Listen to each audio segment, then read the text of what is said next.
Please welcome White House Correspondent for PBS NewsHour, Yamiche Alcindor, and Director of the School of Journalism at the University of Texas at Austin, Kathleen McElroy.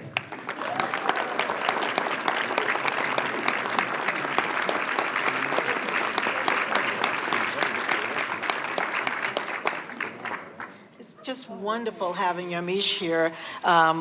And I want to thank you for squeezing us in, because I know you have to fly back as soon as we're done. Something that transcends race, running to the Austin airport, right?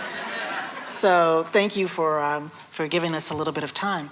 So you haven't been a journalist super long, though you're extraordinarily, talented and been recognized. But have you seen the coverage of race sort of evolve in the time of your career?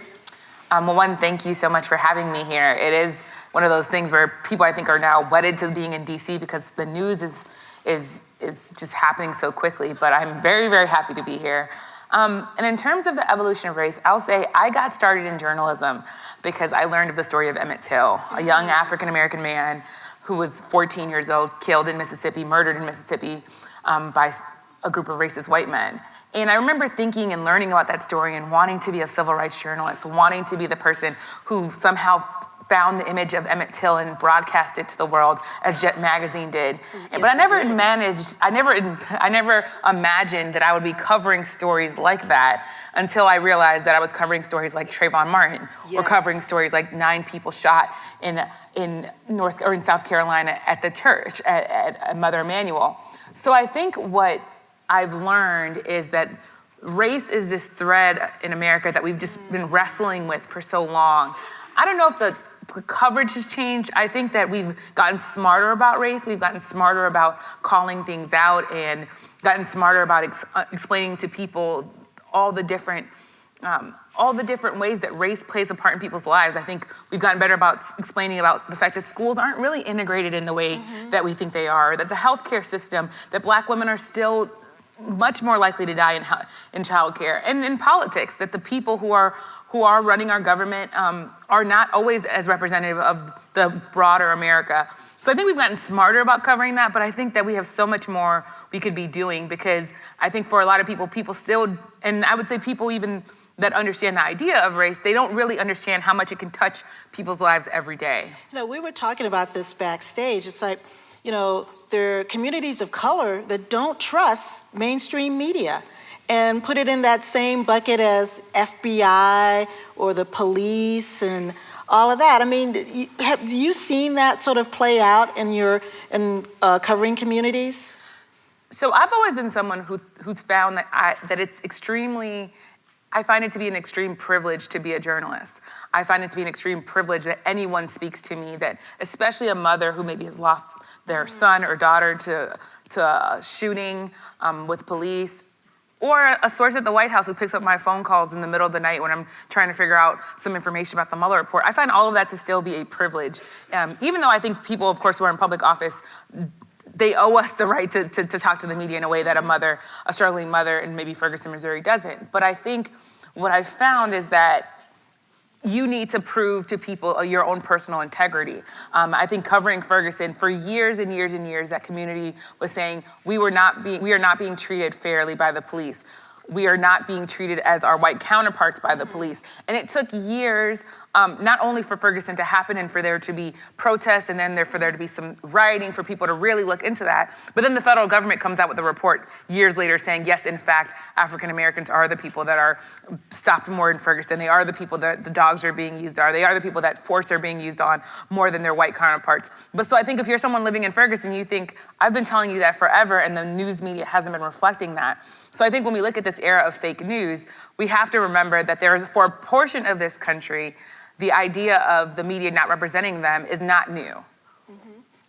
And we remember the Kerner Commission from 1968 saying the same thing, which, LBJ had founded that commission. So on a different topic, so you were at the New York Times covering a lot of things that were racial, and now you're on TV doing that. Is there a different dynamic at play in talking about race with words as opposed to visuals? Well, I think in doing the job, there's a difference. As a print reporter, I could break news and talk to people over the phone. I could be in my hoodie doing my job. Where here, of course, on TV, it's different. But I think the main difference is that you have to be much more concise on TV. You have to be, but it's also a much more visual medium. So you have these images and these pictures so that I don't have to say some of the things that I might have to say in print. I remember covering Bernie Sanders for the 2016 election and being in an African-American church and explaining to people that Senator Sanders was struggling with getting African-American voters, and he was giving this speech and people weren't clapping and they were still eating at the buffet line. And I was trying to explain to people, this is not how things would work if this was someone who people thought, let me stop what I'm doing and listen to this person because they're connecting with me. I think if I was telling that story on TV, you might just be able to play the video. Right. So I think that I think TV is an amazing place to do that. I think when we look back on this era in American politics, we're gonna wanna watch Donald Trump, we're gonna wanna watch the debates, we're gonna wanna see people and see the country. But I think both mediums have power, obviously, and I think the New York Times has been doing amazing work. My former colleagues having won a Pulitzer Prize for their coverage of the Russian investigation and for sexual harassment. So I think both have their places, but it is definitely different. And I know for me, as someone who's a quick talker, who's someone who had to really hone how to speak it a little bit slower, not too slow, still working on it. But I think you have to learn how to connect with people in a way that's different than when you're in print. Yeah, you brought up Donald Trump. You're the White House correspondent. I am.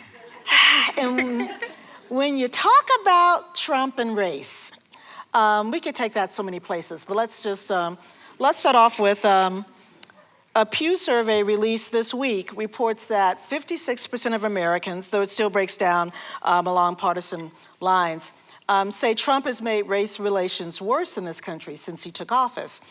Can you describe or sort of outline how much race and identity politics sort of permeate the White House and the media coverage of the White House? I'll say this before I talk about President Trump.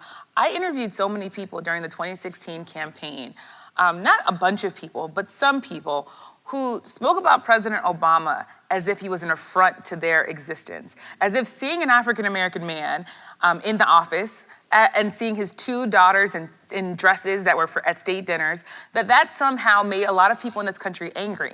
And I think that as someone who reflects on the coverage of President Obama, I think there's a lot of stories about hope, a lot of stories about how the country had matured because they voted for this African-American man. I didn't see as many stories saying, let's talk to the people who are angry and see this as an affront to the American democracy and see this as someone who shouldn't rightfully be there. We, of course, covered the idea that there was this birther movement, which is, of course, how President Trump got his start. But I think that to really look at this, Chris Rock had a comedy special where he said, George Bush gave us Barack Obama. I think that there's also a through line from people's reactions to President Obama and their support of President Trump. Someone in the audience said that's true. I heard you. So to move that forward, I think President Trump, whether he intends to or not, has obviously awakened a part of our country that thinks that the future of America should be white. I've interviewed white supremacists who were excited about the president. I interviewed one white supremacist who told me, an African-American woman, that he had never really been excited about a presidential candidate before Donald Trump, and that he saw in Donald Trump someone who was really looking at white identity as American identity, and for him, make America great again meant let's get rid of all these immigrants and let's make America the true white America. That said, the president has said over and over again that he does not believe in white supremacy, that he is someone who does not want to condone white supremacy. Of course, there's Charlottesville, where he said there was violence on both sides and there were nice people that went to this Nazi rally. But I should tell you that as someone who is just covering them, the White House's stance is that he does not want to be associated with that movement. All I can say is that the NAACP, of course, has said that the president is a racist. There are a lot of people on the Democratic side who think that the president's a racist. And the president's stance is that when he says the word nationalist, he means someone who's proud of being an American. Okay, well, and we just had a whole immigration panel on that, so we know people define it differently.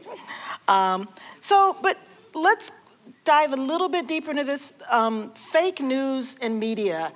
Is there a racial component then in that too? Do you see that at all, or? I think that, to go back to that idea, there were communities for a long time who did not think that they saw their lived realities reflected in the media.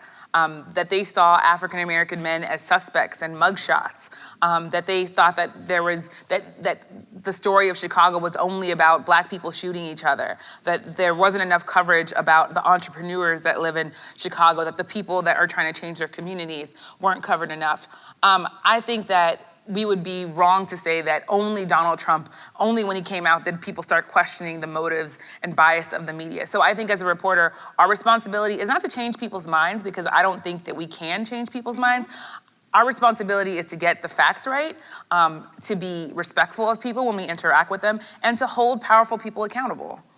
Okay, let's talk about powerful people in media, because one longstanding criticism of quote unquote mainstream, AKA white newsrooms or white controlled newsrooms is that they're hostile to people of color, or they have few journalists of color. Even though we were both fairly successful, you still are, I'm a professor. That was nice. But you know, what are newsrooms, or what can we say about newsrooms and making them embrace inclusion and not just the term diversity? I think that newsrooms have a responsibility to reflect America and to reflect the communities that they are serving and reporting on. I think the last time I checked the media was something like 3 to 4% African American. The population of African Americans is about 13% nationally. So I think that newsrooms should strive to have more people of color, more African Americans, more Hispanics, more Asians, more even, I would also say, geographic identity. I think that there's this idea that, for me, I'm an East Coaster. I'm an immigrant, a child of Haitian immigrants, but really, it's I also heard you. But really, it was Miami and New York and DC Yes. and Philly. Those are the cities that shaped my understanding. And I had to go out and report on Nebraska and Idaho and other places to really understand what people are going through across the country. I married a military brat, my husband, and I often turn to him because I think he really does give me a sense of, this is what people who don't have the East Coast background are looking, are thinking and looking at. I often go home to Miami. I'll tell a quick story. One of my best friends is a makeup artist, and we were sitting on our couch, and I was kind of having a Friday off, and the news came in that the Deputy Attorney General might be resigning. And I kind of jumped up and started tweeting and looking around and seeing stuff. And she said, "Oh my God, this is an emergency." And I said, "Oh, you know, it is." And she said, "The Drake concert has been canceled." And it was a reality check for me that DC was abuzz about, what's Rod Rosenstein gonna do? Oh my God, Rod Rosenstein. And Miami was thinking about Drake. And I think that we have to, some ways, really translate what we do. Crisis. It was a crisis for her. But I think that we have to remember that as we cover and go into 2020, we have to make people, I think we have to really make the news relevant to people, but also understand that people have all sorts of things that they're worried about. People are trying to relax, people are trying to have fun, and people also need to understand in some ways what this election will mean for their lives. And I think that we should not look down on people to think, oh, well, you didn't vote, so obviously you're not someone who's reflective. You also have to ask that person, well, has your life really changed between Barack Obama and President Trump? Has anything actually changed in your life? So I think that there's a racial component to that, that people really need to reflect on. And I think it would be wrong of us to just condescendingly go into these communities thinking, oh, if you don't understand why the Mueller report is important, then you don't really get it. I think that would be wrong. You know, on that note, I think one of the hard things for the public, and I don't think the media has done a good job of, is explaining why standing up to vote once every 4 years for the president may not move the needle in terms of state politics. You know, we know the legislature is where gerrymandering can take place and all kinds of things on the ground. But you're now a national correspondent, and you worked at USA Today, but do you have any experience in trying to cover the local? I'm sorry, go ahead. Yeah, I mean, I think one, for everybody that's listening to this, really support your local newspapers, your local radio stations, your local television stations. They are doing such important work. Every time I come home, I have to, in some ways, convince my mom, hey, Mom, could you turn off the 10 o'clock news and maybe watch a little bit of your daughter tonight?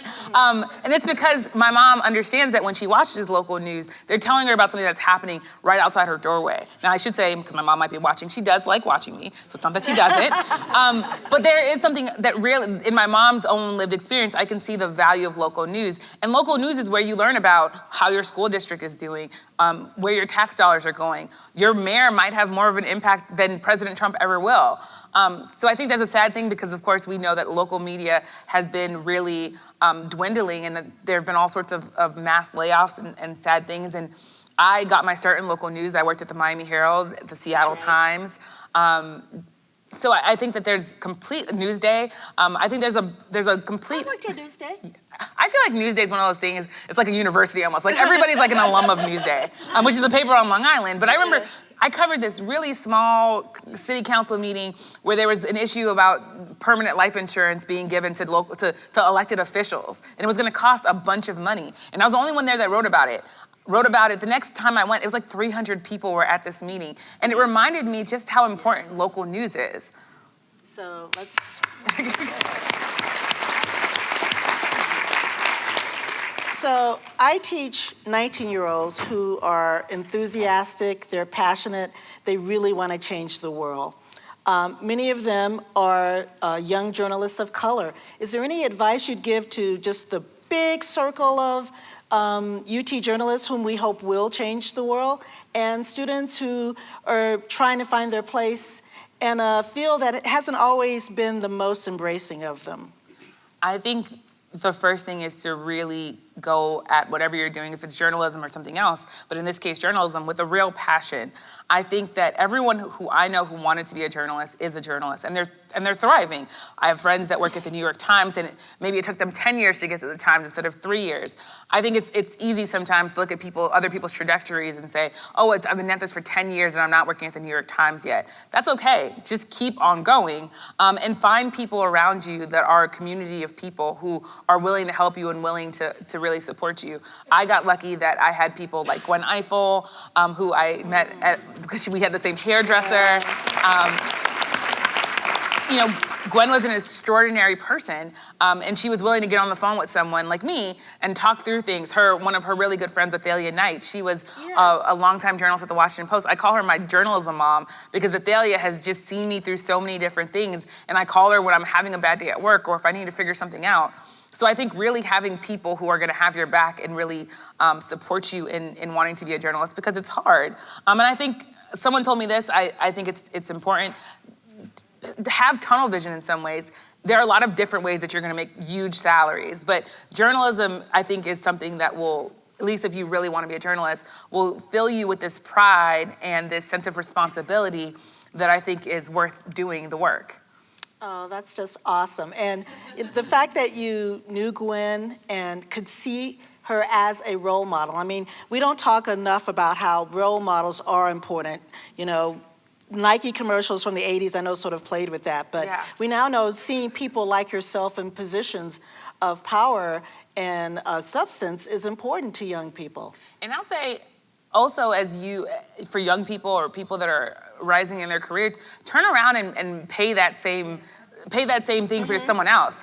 I think when I have young girls call me, and are asking me for advice or saying that they're applying for this, I'm so excited that I can help them because I know how much so many people helped me. So I think it's easy to get to the top and say, oh, I've finally arrived.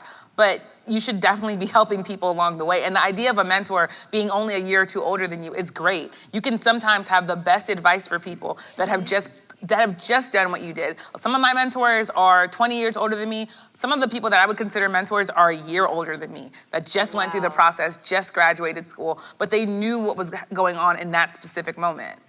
So that's just wonderful. Well, you know what? We have to get you on a plane, I think.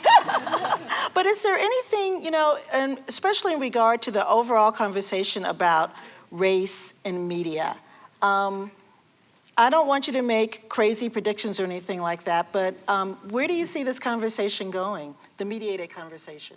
I think it's just going to keep going. I think because we have social media and because we have, I think what I consider built-in ombudsmen in the Black Twitter and other things, I think that keeps journalists honest in a way that is important for us. I think that we should continue to talk about race. We should continue to talk about, and I think we will continue to talk about the representation in newsrooms. I do think it's getting better. I'm a member of the National Association of Black Journalists, and I think that organization is doing really important work in talking to different networks, in reflecting